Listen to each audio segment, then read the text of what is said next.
So let's talk about it. Caught up. I'm gonna give the context of why this. I guess we're doing this episode anyway Okay. because we were watching the show called Caught Up. It's some new show on Prime, right?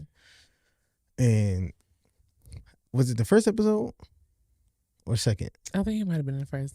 First episode, they're talking about this professional athlete, and he has a wife, but he winds up meeting some girl in the club or something like that. That was who is now Jazzy that we know. But they wind up having a relationship, and for some time, Jazzy doesn't know that she's a side chick. Right. She thinks she's a whole chick. She thinks that they're like together. And she finds out that he has a whole wife that was pregnant with his kids and had a kid too, or was that their first kid? They already had a kid. Already had a kid. And she gets pregnant again. And she just finds this out that he has a whole family. Yeah. And they were talking about the scene. They were doing the scene where they were kind of showing like the dynamic of why he decided to step out on the marriage, and why he didn't like tell Jazzy what was really going on in his life. And he was kind of like saying like, I'm leaving her, so to speak. Wasn't he trying to insinuate that? He loved her. Like he loved the character that he was with, like not his wife. And basically he said technically they only were still together because I think she got pregnant in college or something like that. So that was really why they were together in general. But the reason why he was unfaithful to her was based off of how he was feeling during her pregnancy, and then obviously postpartum and dealing with and it wasn't even postpartum because the kid wasn't a baby. Yeah, it wasn't a baby. Just with handling parenthood and being a mom, and how she was responding, I guess, to him sexually after that, or just in general, to his advances and all stuff. It's just like, I'm here all day with the kid, whatever. And so this sparks your interest in regards to a conversation because I was like, this could be an interesting conversation, one to talk about, because what it showed was a true depiction of what people can kind of go through when you're married and having kids, and maybe, I don't know, maybe somebody is unhappy or whatever it is. It showed a true depiction of what can happen if there's not true communication amongst the relationship. Right. Because basically he wasn't getting what he needed, and she also probably wasn't getting what she needed, but then together they were kind of resenting each other in different ways. And not communicating about either. And it wound up leading to infidelity. And how many times has this happened probably in somebody's life? You know what I'm saying? Or just in general. This happens every day in the marriage. And to have the true conversation of what actually happened. What's the underlying thing that actually happened between these two people? Because I don't know if he was a cheater before, he definitely was already a cheater. But he probably was already a cheater. They showed it in the show. He was already a cheater. Oh, he was? Yes. Well, yeah. Well, here's the thing. He was already a cheater, and then life happens, and then the one thing that probably he was looking for need-wise wasn't even fulfilled, slipped him back into what he was already doing before.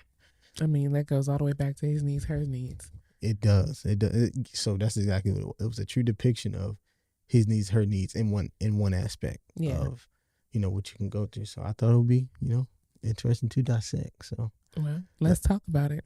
Let's talk about it.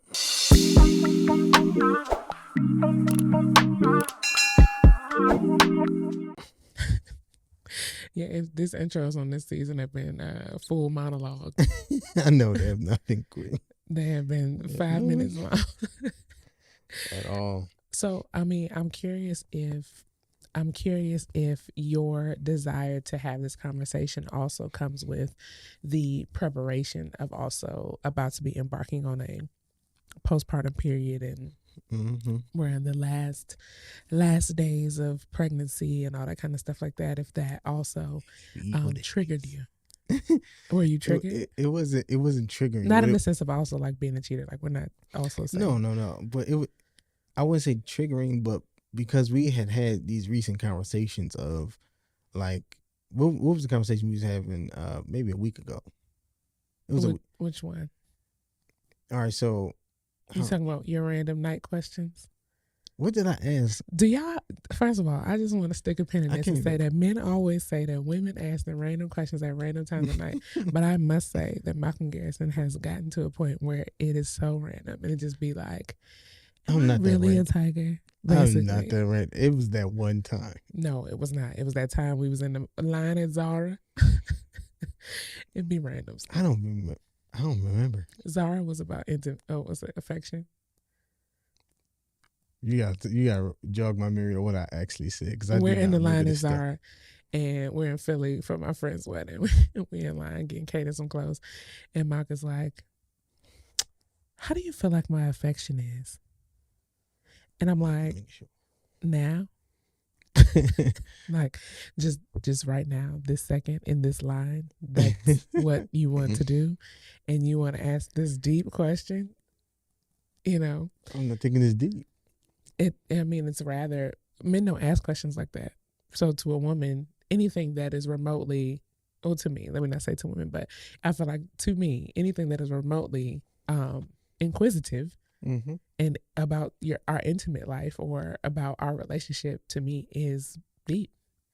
But that's what y'all say when I be like, "Do you really love me?" Or "How do I make you feel?" And y'all be like, "Right now." You do this to me all the time. Like, it's been a whole day and you waited till we got in the bed. Right. So why? Because you said, "Why are you asking me deep questions at night?" So to me, yes, that's deep. It's the same thing. So what did I ask you that one night that pertained to this? The other night, you was like, do women get horny in their third trimester? And I'm like, what? Like, the question threw me for the biggest loop, right? Crying. And the question threw me for a loop. Oh, well, let's start with, why did you ask that? Because this is now my response. Like, what is this? Why? So I had asked that because late at night in the bed.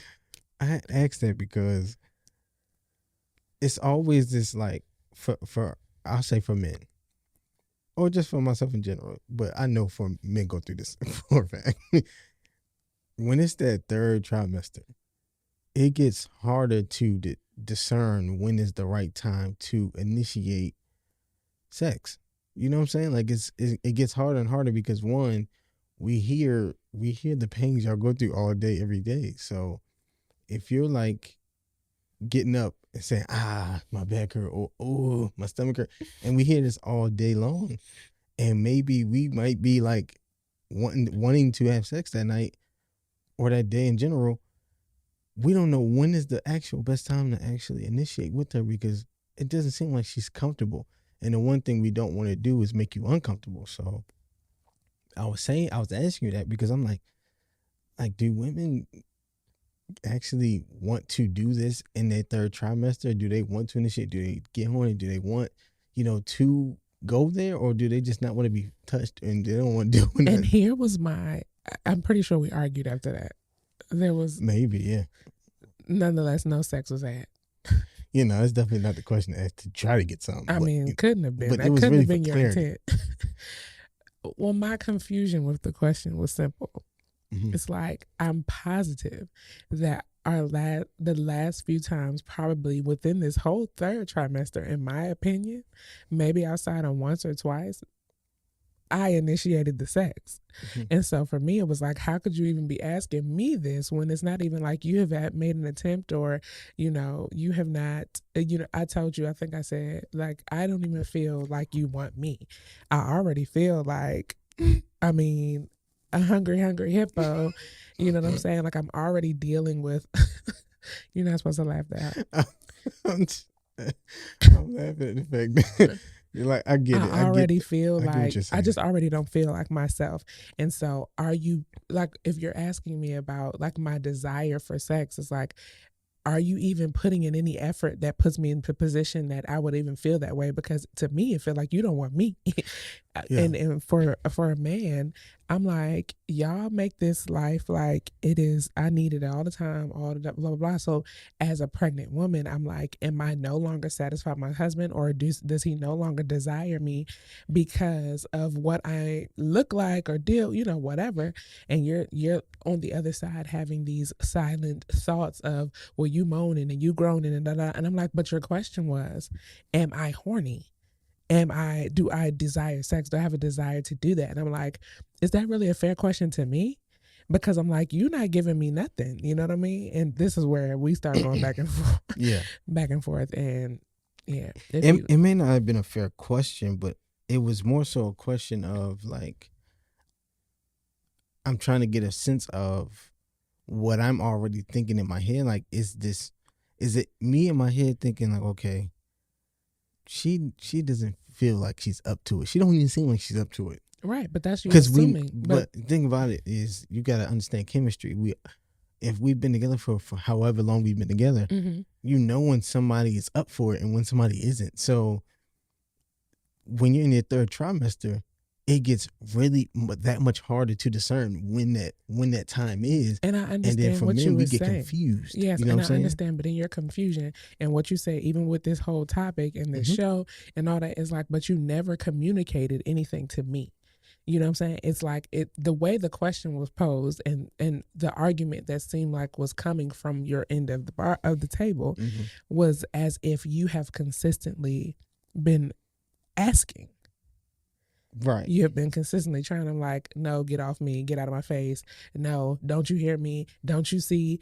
You know what I'm saying? And so it was like, and this is also, just my own version of what I was hearing, because obviously we communicate differently and you receive differently. Right. So my version of what I heard when you asked that question is, and I'm like, how dare you even ask me that, as if I'm literally putting you on reject row.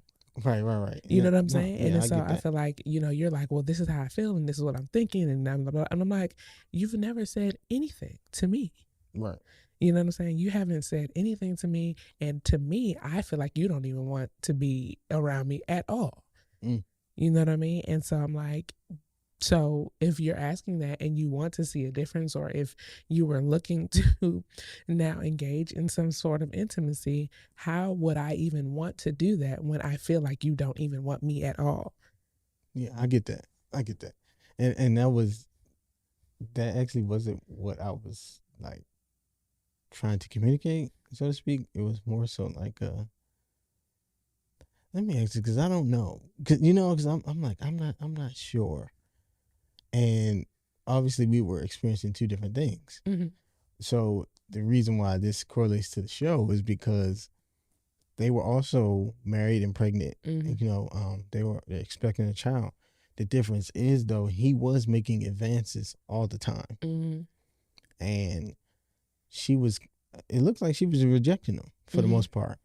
So can you talk about what that seems like? Like, what are women going through, or what are they thinking and seeing when you were watching that depiction? Like, what was she probably going through? Well, I think the other aspect of it is he spends most of his day outside of the house. Okay. And so they had, obviously, let's say a toddler or whatever, and this child is who you're also caring for all day. So for me, if I'm looking at what I can assume from that situation, is she needed a reprieve, and there's nobody here to relieve me of what I'm doing. So there is no time for me to have that same desire. And I think when you're having conversations around postpartum, which we've started having, and like, what are the expectations? Or I think, knowing our first pregnancy, and we had Kate, my parents were here immediately, so there was always a reprieve for both of us. Like, we could both go get some sleep, we could both have a moment to ourselves, we could take when they talk about moms not being able to take a shower or take a nap or whatever, we had assistance. And I won't say part of my anxiety, I don't want to call it anxious, but part of like preparing for this postpartum season is that everything is not going to be like what it was. It's not as convenient. Like, my parents are going to be in Jamaica. Well, we don't know when the baby's coming. So contingent upon when the baby actually gets here, at this point it's sounding earlier than my due date, my parents won't be here. And so the same assistance and the same kind of reprieve that we had, we're having to make adjustments in regards to our conversations around what's needed for each of us to navigate through this new season. Who's going to take our son, who's going to have to, how do we adjust his schedule or adjust how we are with him? Are you on I typically do bath time. Mm-hmm. We kind of split breakfast or in the morning, depending on who, sometimes you're at the gym in the morning or whatever. It's a morning routine and all that kind of stuff. Like, so who does what at what point? Mm-hmm. Because now we're having to re-navigate a whole thing. And I just think from what we saw on the show, she just didn't have any relief. And so now if I've spent all day and I'm with a toddler and dealing with being pregnant, which I've had days like that where I've been with him all day, and you're growing a baby, and depending on where she was in the pregnancy, she's probably overly exhausted. Mm-hmm. I don't care what nobody say. Being pregnant with a toddler is another beast. It's way different than just being pregnant. It's definitely different. It's a whole nother beast, because at the end of the day, you can't turn off being a mom. And so because you can't turn off being a mom, if she didn't have any relief, if you come into here and the first thing that you're trying to do is, grab a nip, it's like, no, nigga, like, you wasn't here for dinner time. Because he usually was coming in late at night and all that kind of stuff like that. So you wasn't here for dinner. You wasn't here for the bedtime. You wasn't here for this whole day. I'm exhausted, and I'm also growing another person. And so I think it's important to communicate about what the needs are. And typically it's like, people always look at the baby, right? When you have a child, people are always concerned about the child. And I went to lunch with my best friend not too long ago, and she asked me, I feel like I said this on another episode, but she was like, how is it being pregnant? How is pregnancy going? And I was like, it's lonely. Mm-hmm. Because people are overly concerned with your first child and overly concerned with the new baby that's coming. But rarely are people concerned with the mother, the person who's dealing with them all day and growing a whole person. Nobody checks on them. Mm-hmm. And let me not say nobody, but it's rare that that person is checking on them. And so it's kind of like, if you're my husband, if everybody's going to be checking for the baby, if everybody's going to be checking for our toddler, mm-hmm. who's checking for the mom? And I can equally see the same thing, because dads probably feel the same way in regards to, well, ain't nobody checking on me. Ain't nobody asked me how I was doing. Ain't nobody asked me how I'm coping with it. And I can understand why moms get offended by that, because it's like, yeah, but I just grew a whole person and nobody asked me, was I okay? Mm-hmm. Nobody asked me. So it's like, to me, it's like, how can we care for each other in that moment? But who cares for the mom?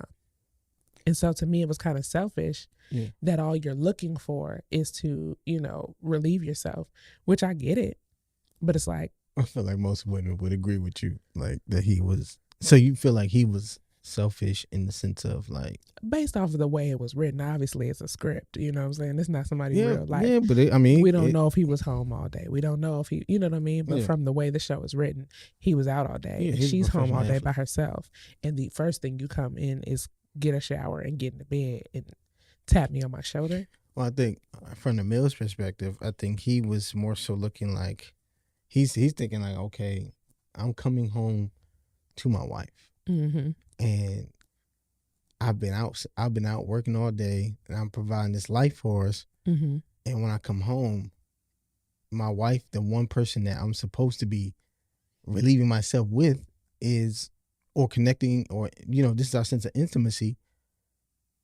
I can't get close to her. She's rejected me every single time. And it's more so like, basically anything that I'm doing out here in the field is like a slap in the face to him. Mm-hmm. Anytime he's rejected by her. Because everything that he's doing for her and for them and for the kids. Mm-hmm. So when he comes home and he's like, well, now I want to be with my wife. I want to spend time with my wife. Mm-hmm. And she constantly saying, no, oh, I'm tired. Or this, I don't want to do it. I don't want to do it today. I don't want to do it now.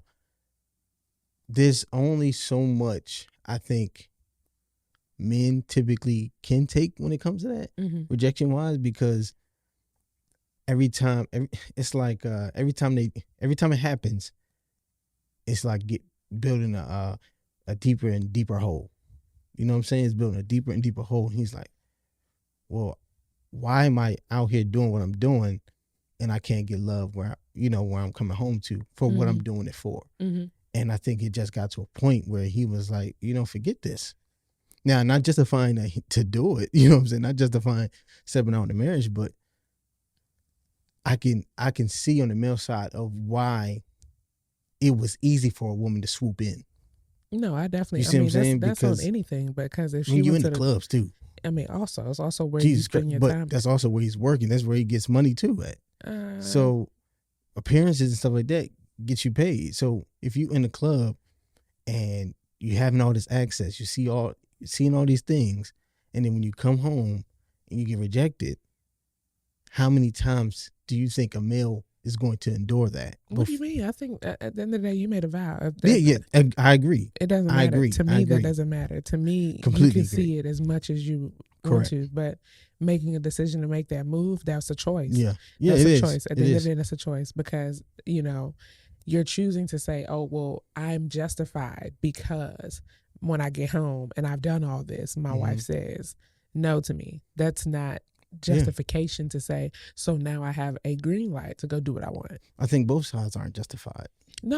And I think the common misconception is, let me not say common misconception. I do think that as women, from experience, we're not effectively taught what it means to be of service to your husband. We're not effectively taught what it looks like to be a wife. You're taught that being a wife is cooking, cleaning, and bearing children, because from an old school perspective, that's really what our grandmothers and great grandmothers were doing. That's why they have 100 kids. You know what I'm saying? That's why they have all these big families. And so if I'm not necessarily taught, the understanding of what it does for a man, like what does we talked about this before. We talked about the 5 sex needs for men and women, of understanding what does rejection say to him. And I feel like when you start to understand deeper than just, I don't feel like it, you know what I mean? Or how do you communicate that? And communicating it in a way that, because there's plenty of times that's just the truth. At the end of the day, men and women are wired differently, so we do not feel the same way about it. You know what I mean? And so how can I communicate that in a way that doesn't tear him down or feel like he's not wanted amongst the place where he is supposed to feel safe, or he's supposed to, if I want him to communicate, if I want to get more from him, this is where he feels the what's the word? This is where y'all open up, the way that I want intimacy, like that is your moment of intimacy, and it's deeper than sex for a man. And I don't think we're taught that. This is what I learned from my own reading, you know what I mean? And understanding that, that's why when you asked me that question, I'm like, how dare you? Because I'm over here trying to not be this person and be like, oh, I'm pregnant and I don't feel like it and blah, blah, blah, because I'm over here like, I don't want my husband to feel like there's no care for him, there's no love for him, and that he's not welcomed here based off of the circumstance that is here right now. But that's only from me understanding how you feel loved, how you feel connected to me. And so when I start talking about, oh, I feel disconnected, I also in the same breath look at our sexual life, because I know how a man feels connected to a woman now. And so based off of me having that knowledge, the way you put it into practice to me is to be able to say, okay, if I'm gonna come to my dude and say, I feel like we're disconnected, I also have to understand that if his way of connection is sex, then I have to look at, has it been 2 weeks? It has never been 2 weeks, but has it been a week? Has it been 7 days? Has it been, you know what I mean? Is he not charged up in that area for me to not say I also feel disconnected, because that's how you connect with me. I don't connect with you that same way, but I have to connect with you that way in order to get the connection that I desire, because that's just how it works. But I just feel like we don't communicate that because women are not taught that, and we're not typically, you don't hear people talking about it. Most of the time it's like, oh, and a man needs to do this and a man needs to do that. But I do feel like, what is the level of care that a husband now has for his wife who is bearing the child? Because this is a lot. Because y'all don't deal with the hormones that we're dealing with during the childbearing process, or the child growing process. And then we have to bring the child into the world, and our hormones immediately shift. Our body is trying to recover. Our mental is taking a toll, because that's just hormones, you know what I mean? And so it's like, I can understand it still. Where it's like I'm that is my biggest concern with having another child. Is what? Postpartum. Yeah. It's like you cannot gauge how your mind and your emotions are going to be. You just can't. Yeah, I agree. You can be prepared, especially if you had a kid before, to know. Like I remember, like I don't think I had a bad postpartum. My first pregnancy, it wasn't too bad. Several that was moment when I was on birth control. Right. But you know, I can only gauge it based off of that. So I don't believe that it'll be bad, but you just don't know. Yeah, I get that. I mean, but as far as like what they were depicting in that show is more so. It seemed like there was no appreciation on both sides. I can agree with that. You know what I'm saying? And I think that's what kind of led to that. Like he didn't feel appreciated, and she surely didn't. But they also didn't understand each other's struggle in a sense. And I feel like it's always, this constant need for grace. Do you feel like people are afraid of talking about the real stuff that's going on, though? You know? Yeah, I think sometimes they may avoid it, or honestly, awareness is so real. You know what I'm saying? The importance of awareness and self-awareness, it allows you to be self-aware of what may be transpiring in order for you to now fix it. Mm-hmm. And some people don't even know that they may be going through this. Mm-hmm. They don't even know. They don't have the words to communicate like what they may be feeling because they haven't, you know what I'm saying? They haven't done that work enough on themselves to understand like what is this actual feeling that I'm feeling. Am I feeling rejected right now? Or am I feeling, frustrated? Am I feeling resentful against this person? And I think they were dealing with a lot of that. Like she was definitely resenting him. Mm-hmm. And he would come home, feel rejected, and eventually become resentful of her. And until you can identify the feeling, you can't deal with it on an emotional level. No, I agree because we recently had that same conversation about a disconnect, and Mm-hmm. it's, I think we were talking about within your profession of trading, Mm-hmm. Yeah. it is important for you to be emotionless. Not emotionless, aware of emotions. Yeah. It comes across as emotionless. Like, it's just control over emotions. Yeah. Yes, but I had to tell you in that moment, like, I get it. Yeah. But you that can't spill over into our household because now you're just too even. Like there's no too even. And like I said, with the whole thing, like who cares for me? Like I don't feel cared for right now because you are controlling your emotions. Right. That gotta like this is also our office space. It is this is a multi-purpose room. Right. You gotta leave that in here. Mm-hmm. When you come out this door, I need you to be back. Like where's my husband? Yeah. Where's the guy that I met in college that was, you're so perfect for me? And with the butterfly feeling. I feel it. Because how do you maintain it? Like, do we become mundane? Do we become dull? Do we act as if we've been together for 10 years? So 10 years means that we can fall off and just take the, I love you approach? Yeah, I feel that. That's why I wanted to kind of like, actually, like, do you think, one, we know in marriage there's phases. Yeah. But do you think people go through phases in like when you're going through a 9-month pregnancy? Do you think the relationship goes through different phases too, or is it possible to get into different phases? I think it's easy to fall into what's the word I'm looking for? It's easy to just fall into a day-to-day. This is just what it is. And we've talked about it. Like, I think that was when we were talking about the disconnect thing. And I was like, we know we're about to go into our roommate life. Yeah. That's the real understanding of like, that's one experience. Yes. From experience, but also being like self-aware enough to like, we're stepping into the roommate a new season. phase, like a new season right now. Because what you have to understand is like, the truth of the matter is we just got our footing. I feel like with being parents, being married, being being attentive to our marriage, being attentive to our parenting, being attentive to our child, being attentive to our businesses, and being attentive to our projects like the podcast and stuff like that. I feel like we were just getting into a consistent, this is our life swing. And now it's all over. Yeah, another monkey wrench. Yeah. You know what I mean? And so it's understanding that we know that it's going to take time to now readjust everybody in this house.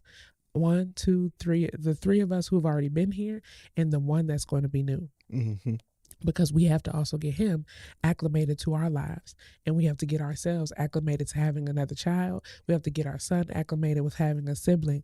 We have to get our lives acclimated with new scheduling and sleep deprivation and all these different things, and we have to get our lives acclimated with something different. And so it's like when you're self-aware of these things, you can communicate, okay, we know this is what has happened before. And we was talking about this yesterday. It was like, we can't give up on each other, because at this point, knowing that we might not have my parents from the get-go, might not have those extra set of hands that, or somebody that can at least take our toddler and he can have a consistent routine and nothing has to change in his life but the baby. Mm-hmm. Knowing that we're not going to have that, we know that they're about to give us a run for our money. It's like preparing for chaos, like not in a bad way, but preparing for everything to be chaotic, because everything's going to be new. And it's going to take time to adjust to the new. Where do we fall into that as partners to make sure that we are making sure that we are still good throughout this? Because I think, or I hear a lot that, just parenting and new babies and all that just takes such a toll on marriages, because who are you? Who am I? And all the focus is back on the baby. Same stuff. Focus all on the baby. You're not looking at each other. You're not touching each other. You're not spending any time because you're trying to sleep when the baby sleeps, all this stuff like that. So it's like, I feel like if you communicate ahead of time, here's what I know I'm going to need. Please don't leave me out here to dry. That's why I keep saying it. Like, yes, pregnancy has been lonely. Yes, motherhood has also been lonely. Why? Because... Well, I was about to say, why? Why is that? Because... I don't know. Oh, I guess I can understand, like, pregnancy being lonely, especially when you're away from home. It can definitely probably seem like that. What? But, still got to cook for myself? Yeah, I mean, I just don't think it's too many people that can identify with what you may be going through. You know what I'm saying? Well, if I'm being honest, like, there are people that can identify with what you're going through, but they're moms too. What does that mean? They're going through it. That means they're going through it too. Yeah, and my life doesn't. I am not your world, and exactly. This comes with self-awareness, because I, in my 20s, and like, I used to be really offended by stuff like that. Like, I'm the person that check up on everybody. Nobody hit me yet, blah, blah, blah. And I would get so mad about it. But 30, blessed 30. Excuse me, blessed 29, blessed 30, blessed me, about to be 31 tomorrow. It's being aware enough to say that's not enough for me to be offended, because your world does not revolve around Brittany's life. If that's how I show love, that's how I show support, right. That's my character. Yeah. I cannot expect that from other people. And if I get it, I get it. That's great. If I don't, that's also okay. Like, it doesn't mean that people don't love me. It doesn't mean that my friend, like, I'm more of a friend to my friends than they are friends to me. Like, that's not true. That just means everybody is living their own life, and that is what life is. Yeah. And so when I say, like, pregnancy and motherhood can be lonely, it's because the people that are in your same predicament are in your same predicament. Right. And I can guarantee you that I can call up several of my friends right now where it feels like we don't have friends.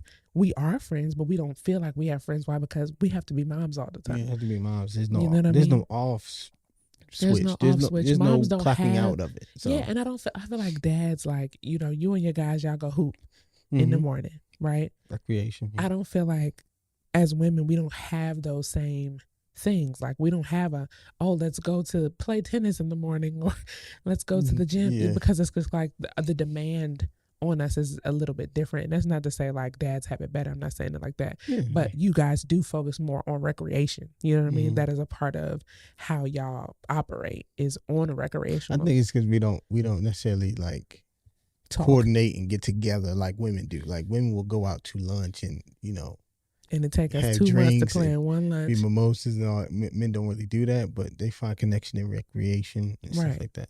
Which is cool. And so, but what I'm saying is, like, motherhood, I just feel like we don't have those, because recreation is not really our vibe. Mm-hmm. So it's not like you have we have a meetup where we go to the gym every day at this time.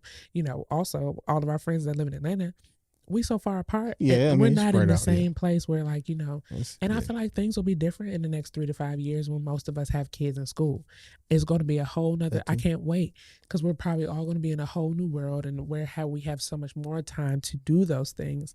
It's just the circumstance of where we are right now, where most of us have toddlers and newborns. Yeah, yeah, Literally, absolutely. That's what toddlers, it and is. our whole tribe is full of, the oldest kid is 5, Mm-hmm. and that's only one. Second oldest is 4, but the people that got them kids, they got a 3-year-old, or Mm-hmm. one that's about to turn 3, one that just turned 1. It's like we're still in our baby phase overall. And so I think it can get lonely because we have to nurture our kids. That's just what it is. That doesn't make it less lonely. And it doesn't mean that nurturing your kids is bad. Yeah, You know what I'm saying? That's just who we are. But sometimes that's how it can feel.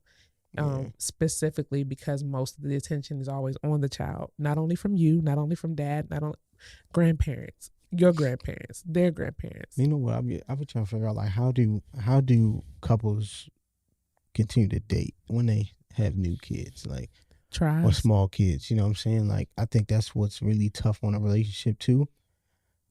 Either while pregnant or once you have a child. You know what I'm saying? Like, how do you continue the actual flow of the relationship? If you know, please drop it Because in the man, comments. because we need Help us. we need to know I feel like what's the sauce on that. people who have a tribe is simpler. Like if you, I think for most of us who live here, like our friend group, our friend circle here in Atlanta, most of us aren't from here. So Mm-hmm. we're all from either up north or all these different places. Most of us don't have parents here. So in order to really even consider that, we gotta find babysitters. Then you gotta be comfortable. Then you got like, oh my gosh. Yeah. Now you talking about all of us having 2 kids. Like then you gotta consider who want to watch 2 kids. No, that's real. That's real. We be thinking about that. Like, okay, So like you're being if I considerate. did put these kids on somebody, like, would I want that happen to me? So now you're trying to be considerate, but you really do need this time. Like it's all the things. I mean, luckily, I tell Mike all the time, his parents are grandparents, like real grandparents. My parents are the new age grandparents that's low key just becoming empty nesters. So they like trying to live their life. Your parents are on grandchild 21. But that couple that was on the show, Mm-hmm. they had the means. You know what I'm saying? They had the means to get help, and it still didn't help. You know what I'm saying? Their connection. So I'm trying to figure out, like, why, like, why is that? Intentionality at that point. Because if you have the means to do so and you don't do so, No one cares to try anymore. well, yeah, because I mean, shoot, I was looking at something. I'm looking at a trip already, y'all, because I know Southwest got a little 50% off sale right now. So I'm looking at a trip yesterday, and then I'm like, all right, well, how much are these flights gonna cost? And when was this? Yesterday. I'm talking about when are the flights for? January. Oh, crying. January, little trippy trip, maybe LA. Top of the year. Bro, because I've been pregnant forever. Yeah, it seems like it. Yeah. Like I have enjoyed nothing this year. My birthday is tomorrow. Obviously, you got whatever planned, and I believe that I'll enjoy it. But that'll be the first time since I came back from LA in February. Oh yeah. Because everything has been pregnant. It's been sober. Who wants to be sober all day? You know what I mean? No turn ups. I had a really lit year. I think last year was just so lit that it's like, this is just not it. Last year was lit as jacks all the time. But anyway, I was saying that to say it's like I'm looking at it more so from my perspective because I know my parents will travel. It's like, all right, cool. How much would it cost to like get them there and they can handle that accommodate, something like that. How much, what does my funds need to look like? Where am I trying to get financially so that if that's something I need, can I at least try to fly one of my parents out or something like that? Because it might not be as feasible to go drop the kids. For us, we got to go drop them off in another city. You know what I mean? It's probably cheaper to fly one of our parents out. Maybe not. But you got to think, that's one flight to get to them. To drop them off, then you flying wherever you're going. Yeah. Then you got to fly back to pick the kids up and then fly home. Oh yeah. Everybody can go their separate ways if I just fly you out. In fact. You know what I'm saying? But anyway, I say all that to say, like, that's where my mind is thinking in regards to intentionality. Because at the end of the day, I'm like, yo, I think it's communication. Like we talked about yesterday, let's promise ourselves that after this baby comes and we, reestablish ourselves as this family of four, that we are going to take the time out to do for us. Mm-hmm. Because F them kids, as people be Not saying, F them kids. eventually, right? I think Because it's important definitely to kind of, when they gone, it's just gonna be me and you. it's important to like talk about the things that may be difficult before you start going through them. Like even when, podcasts like this are good, for that very reason, because now you know what to talk about. Mm-hmm. What are the things you're going to face? And if you're just getting married and then now starting to have a child and being pregnant, understanding like, okay, what are we going to go through mentally, separately? You know what I'm saying? What are we going to actually go through that can, alter or change anything that we have as far as our dynamic? Mm-hmm. So we can be either better together or, or have something in place to kind of prevent some of the things that can be prevented. What dude did could have been prevented. Mm-hmm. One, through self-discipline, obviously. Yes. You know what I'm saying? But even past that, like I think communication could have saved that whole situation. And I only reference a show, because it's not real. Yeah. Because it's real life though. You know what I'm saying? Facts. It happens every single day in in a lot of marriages.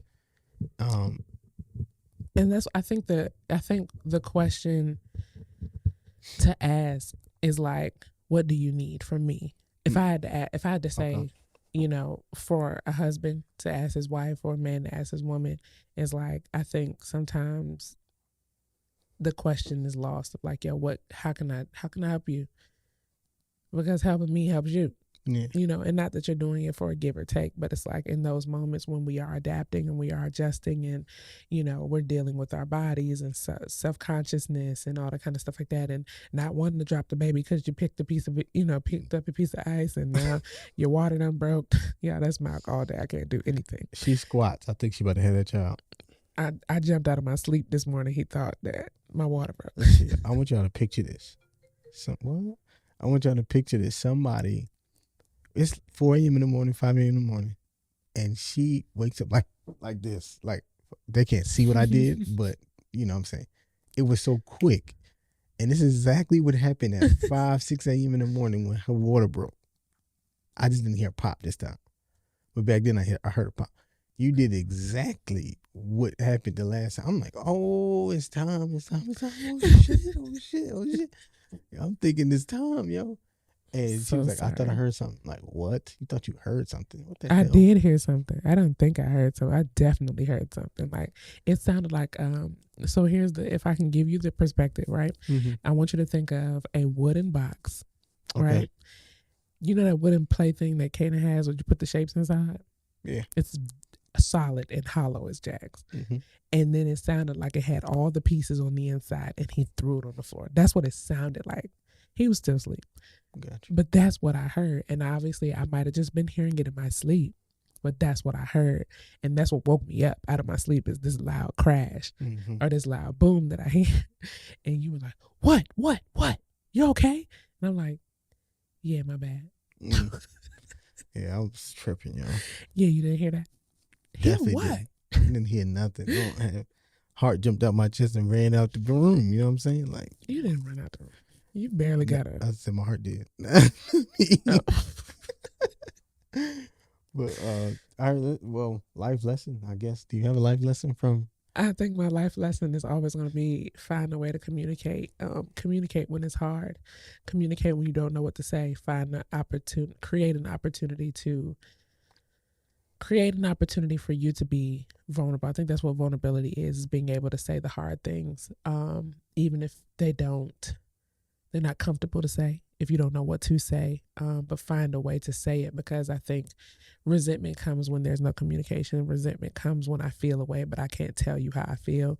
I think there's so many more things that arise when I feel like I have to stifle my voice for the sake of peace, when I think peace would come if we can get through and have open communication and understanding around the other person's feelings, emotions, or their part in what's going on within a relationship. And this is not just for babies. This is just at any point in time, because babies ain't the only thing that give us problems. Being parents is not the only thing that creates issues in a relationship. And so I think finding a way to say the hard things, the uncomfortable things, and being comfortable in knowing that I would rather you know than for me to walk around hating you or feeling some kind of way that could lead to all kinds of open doors for things to happen. I would rather not that. I'd rather just be uncomfortable for a moment so that we can get through a season. Yeah, I think my life lesson would be to work on your self-awareness more, like to be more in tune with how you operate. What's your triggers? You know what I'm saying? Like what's some of the things that may create resentment for you? What are you feeling in that moment as far as like with what the other person has said to you? Like how did that make you feel? You know what I'm saying? And voicing that that awareness once you figured it out. Like, okay, this person made me feel a certain type of way. Well, I need to say exactly what that feeling is and communicate that to them. You know, especially within a relationship and a marriage, because a lot of the things that we deal with as far as like issues can be preventative if we know the right medicine. You know what I'm saying? Like what are the right things to say? Come on, medicine. What's you know, what's the right you know, conversation to have. But do men really say stuff like that? Like, would you? What I'm saying? Probably not. I'm gonna tell you why. Most men are not working on themselves in the way that I am, and I know this because of what I do for a living. You know what I'm saying? I completely understand that, but it's having the maturity enough to also know, like, okay, it's some things I need to work on. You know what I'm saying? That doesn't take anything but the want to. You know what I'm saying? The intentionality part. I'm completely understanding that most people aren't going to work on the things on themselves in a way that I am because they don't have to. What they do doesn't require them to, so that's okay. But I'm saying, like, if I'm being frank, like, if I was in a state of this scenario that happens on this show, right? And let's say that you're in a space feeling rejected. And obviously we were ending the episode, but I have to ask this. No, you did. You're in a state where you're feeling rejected or whatever, and now you're in a position where you have opened this, not opened the can of worms, but you're in a place where you are tempted or your eyes are wandering and da-da-da-da. Would you come to me and say, hey, look, this is what's going on, and I have been putting myself out there with you, and you have consistently told me no, but the truth of the matter is that no is putting me in a position that I don't want to be in. Like, would you be that real? Are men really that honest to say it that way? I would be that real, but it wouldn't be in fast enough time, probably. Like I would be that real, but it would take time to get to that. Meaning I would have gone through channels. I'd had a conversation with my friends, amongst my boys. We'd had a conversation, and I'd have been, you know, depicting how I feel or what it is I'm going through and stuff like that. It had been a wrestle for sure, but I think, for sure, I think I would have eventually had to have that conversation, because for me, what he was going, like, she kept saying no. Oh, all right, what the fuck going on? You know what I'm saying? Like, I'm very frank with some of that stuff. So I was like, yo, what the hell is going on? Like, what is this? Because what we ain't gonna do is keep rejecting me, but I gotta keep whatever I forget the word, but it doesn't matter. Being pure. Yeah, you know what I'm saying? Like you tested my purity at this point. You know what I'm saying? And maybe because you know, going through Made Men, and they talked about like a man and his purity, and talked about ways to be pure, and you know, because obviously everybody has their fleshly desires, whatever it is, but being aware of that, like, okay, this is a desire, this isn't reality, this isn't the right thing to do. So what should I do in this moment? I should bounce out of this. You know what I'm saying? And I only ask that because I feel like as a woman, I think the default is like he shouldn't risk his family for a moment of pleasure. It seems that simple. As a default. It does seem as that simple. It should seem that simple, but it's not. It's not that simple.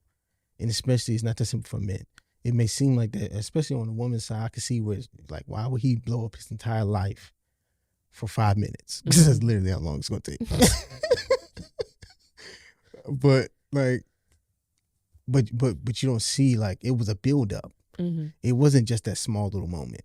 You know what I'm saying? So he had probably been dealing with so that because men carry a certain pressure that they don't feel like they know how to communicate or can communicate to a woman that it will be received in a mature enough manner. You know what I'm saying? Like, we're trying to prevent the blow up at all costs. I get that, but we're it's trying like, to keep the peace. Even what I said, having uncomfortable, like, because why would you wait? Like, something like that is going to make me upset, right? It's going to make me feel away. It probably will breach a level of trust. But how can we provide grace, understanding, and repair this if you don't say anything off of, I don't want you to get upset, so I'm going to deal with it for as long as I can until now I got to go off about it. And now it could be irreparable. Because men are like fixers, solvers by nature. And we feel like that's the way to solve it. It's like, okay, let me deal with it. Because I don't need the blow up. I don't need this. I don't need that. And you try to keep the peace as long as you can, but then there comes to this point where you can't. Like, nigga, you don't have control of this. You know what I'm saying? Like, you don't have control of that. And when you don't become aware of that, it will spill over. It'll show its head. You know what I'm saying? Like, those things will happen. And what it seemed like a 5 minute of pleasure just blew up your whole entire life, it was probably a year, probably was 2 years, probably was a long period of time of things stacking on top of each other. And then you crack. And it seems like to y'all, this just happened. Nigga, your dick fell in her in 5 minutes. No, it didn't. It didn't. I promise you it didn't. You know what I'm saying? But unless you like a habitual cheater, you know what I'm saying? And that's completely different. That's completely different. But yeah. Hopefully that answered it. I mean, I was just curious at this point. Yeah. Well, I don't even know how to end on that. Well, I think, this has been another one. This has been another episode of Someone's Talk About It podcast. I am your co-host, Brittany. And I'm Malcolm. And you can follow me at Brittany Donnell. And you can follow me at Malcolm_2_Garrison. And you can follow the show at Let's Talk About It Pod on all platforms. Make sure if you're listening on Apple Music, Jesus Christ. If you're listening on Apple Podcasts, don't forget to follow the show, rate, review, subscribe. If you're watching on YouTube, make sure you like this video if you made it this far, and tell the YouTube algorithm that you love us and you want them to spread this message on to others. But we appreciate y'all so much. We love y'all. We'll see y'all on the next episode. Peace.